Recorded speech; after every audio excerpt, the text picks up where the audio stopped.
This is take two because the mic died. Y'all may not even see this because what do you mean the mic died? And all 18 minutes of that other video are silent. But we move on because, hustlers don't stop, they keep going. Now that both Naomi and Seth Rollins have made it past the 48-hour mark of holding their briefcase, we have to ask the question, when do you think they're going to cash in? And not only when, on who would you like to see them cash in? Y'all already know Seth and Naomi were my picks for Mr. and Miss Money in the Bank, and I could not be happier with the way it played out, especially for Naomi. That woman has worked hard. Just like Big E said, it's been 16 years of hard work from her, and it was more than deserved. This character run she's on is quite iconic. Y'all have probably heard me say that before also, and guess what? I'll probably say it again. Naomi has really taken this new character and ran with it on everything.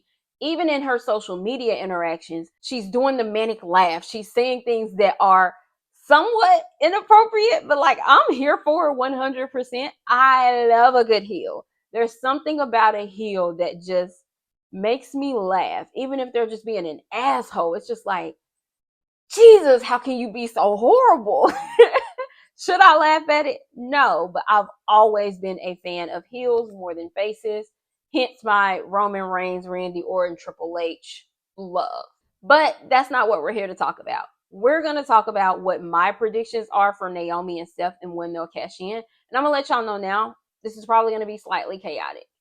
But if you know me, you know this channel, and you also know the podcast I'm a part of, the Fem Slam podcast, then you know chaos may as well be my middle name. I never record holding my mic, but my mic is acting real funny right now. And if I have to re-record this video again because it dies or gets turned off, I may have a problem. So we're just going to record with it in my hand this time. As I was saying, Naomi's character work has been top tier this year, and I have been loving everything she's doing. From social media to actual on-screen work, I have been absolutely obsessed with every post, every word, every manic laugh. So, of course, I am very much probably more invested in Naomi's run with this briefcase than Seth's. And that's not for lack of love of Seth. It's just I've been waiting to see her get this shine, to get this notice, to get the attention, for people to realize that Naomi is really that girl for years. So I don't want her to cash in anytime soon. I'm very aware that SummerSlam would probably be the perfect option since there is a chance that Jade Cargill will win Queen of the Ring. If that were to happen and Jade goes on and have her very first title match at SummerSlam, at the first 2-night SummerSlam, yes, it 100% makes sense for Naomi to cash in on her, to take from Jade the way Naomi feels like Jade took from her. If you listen to what Naomi's been saying, you know that Naomi feels like Jade took away her friendship, her sisterhood with Bianca Belair. She feels like that opportunity that Bianca and her had tossed around of potentially being women's tag team champions was taken from her by Jade Cargill as well, because Bianca chose Jade over Naomi. Now, whether that's true or not, I don't know. I don't care. I'm legally blind. I'm Bennett. My name ain't in it. I am absolutely loving this story. While SummerSlam is perfect, I just want more time. I think I am simply just enjoying having her with that briefcase, having her in such a main spot on the roster right now that I don't want to let it go. But I will not deny that that is the perfect opportunity simply because of her beef with Jade. It makes sense story-wise. However, what even makes even a little more sense is just not letting Jade get to that point. That way she doesn't have to cash in. She can just stop Jade at either this week's semifinals or even the actual finals at Night of Champion next weekend. I won't lie. Naomi cashing in on either Jade or Tiffany is actually perfect. I already explained why on Jade. Tiffany is because, well, she's the reason Naomi isn't already champion. Every time Naomi got close in her quest for gold last year, Tiffany would pop up and save Nia's title reign. There was one match, and I can't remember which night it was. I wish I could. Y'all know my memory isn't great. But there was one night that Naomi came this close, and I was so sure that she was walking out of that arena as the new WWE Women's Champion. Tiffany popped up. All dreams were dashed. So Naomi kind of owes her. It's more of a, you took that opportunity from me, so I'm going to take that from you because it's rightfully mine anyway. And while I understand that, my Naomi and Bianca Belair loving heart just does not want that. I told y'all once before in my Bianca heel turn video and in my Bianca Jade and Naomi video, I'll link them somewhere either on the screen or in the description box below if you haven't checked those out already. I want Bianca versus Naomi. Here's the problem. I love them both dearly. I have been fans of them both from the moment I laid eyes on each one of them. They are my women's superheroes within the WWE. They can do no wrong. I don't care. I will justify anything they do because my girls are innocent angels. Okay? Okay. But I want this story. I want to see how this feud plays out. And this would not be the first time Bianca got cashed in on.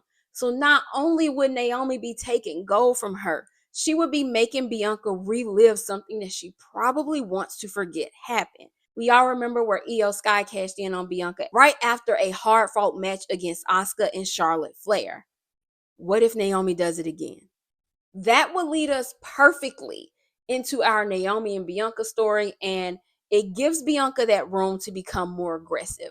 Not a heel, just slightly more aggressive, which I think would probably help the people who want her to be full on heel. You get a little more of what you want while she still stays true to her current character. Either way, I would really prefer to see Naomi cash in on Bianca, but I will 100% take Jade Cargill or Tiffany Stratton. So while SummerSlam is my number one option, I would really love to see her cash in later on this year, even on a random SmackDown, because I want it to be least expected. I want to see Naomi being a villain with this briefcase first. I want to see her popping up and just making everyone think this is the moment, and it's not. I want her like Dean Ambrose. I want her sitting in the crowd, eating popcorn, kicking her feet up, doing that manic laugh where everyone is waiting to see what she does just for her to get up and walk out. I want her to be a menace. I want her to ruin these people's lives. I want her to drive everyone nuts with trying to figure out what Naomi's next move will be. So, in short, I hope she holds that briefcase till closer to the end of the year, just because I think it will be fun to either see her cash in on Bianca or to simply see the antics play out. Now, Seth Rollins. Seth is my problem because I was so convinced that Seth would try to cash in his briefcase at the end of Jey Uso versus Gunther that now I am left pondering what will happen next because he didn't cash in.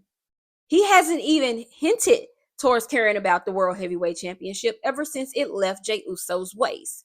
While he is still bothering Jey Uso, he's not even looked in Gunther's direction. You would think that at the end of Raw, after Gunther won, Seth would at least have his music play, stand at the top of the aisle, and hold up the briefcase as a warning shot to Gunther. And even though I'm very aware we've been setting up for Gunther versus Goldberg forever, I have thoughts, but I am keeping them to myself right now until I fully form them. Once I get everything figured out correctly in my head, we'll talk about it. But I know that storyline has been in our playbook. I know we've been waiting for the moment to do that. But Seth should at least be having segments with Gunther, just backstage showing up. And it seems as his attention as far as title-wise is fully on John Cena and CM Punk and R-Truth and Cody Rhodes and everyone else that John Cena has after him. Another really big thing in my Seth theory was Roman Reigns.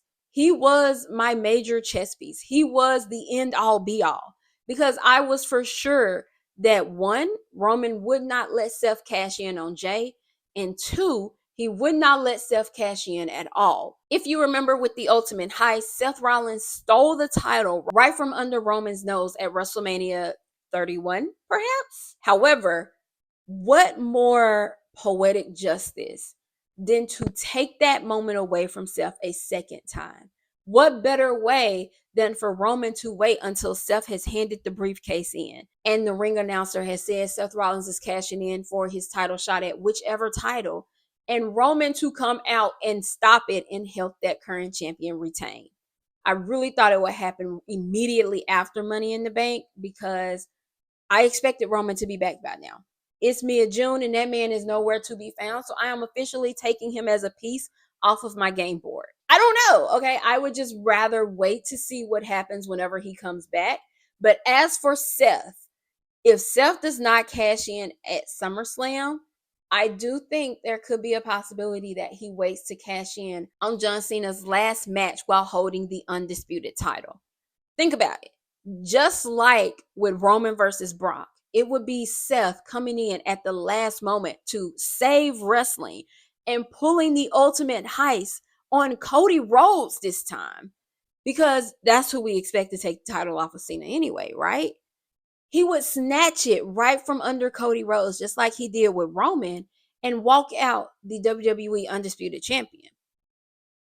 It kind of makes sense. Now, what I will say is that Seth still has a lot of enemies and a lot of people that I don't know if he should necessarily trust. There's Paul Heyman, Bronson Reed, Braun Breaker, Sami Zayn, CM Punk, Jey Uso, Cody Rhodes.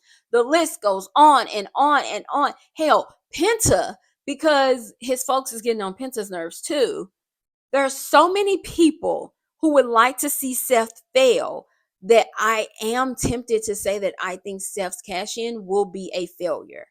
I think there's so many pieces and so many moving objects surrounding Seth Rollins right now that there's really no way to pinpoint not only whether he'll be successful or not, but when he'll cash it in. But again, this man is a mastermind. This man is the architect. This man is the one who always has a plan, and he has a plan B. Hell, he is the plan A, B, C, D, E. So Seth is more of a unknown factor for me. Now, what I would like to see is either the John Cena match or Royal Rumble. I think that Rumble will be different because we've seen Mania. We've seen him doing it Mania. I don't need that. Give me Royal Rumble instead.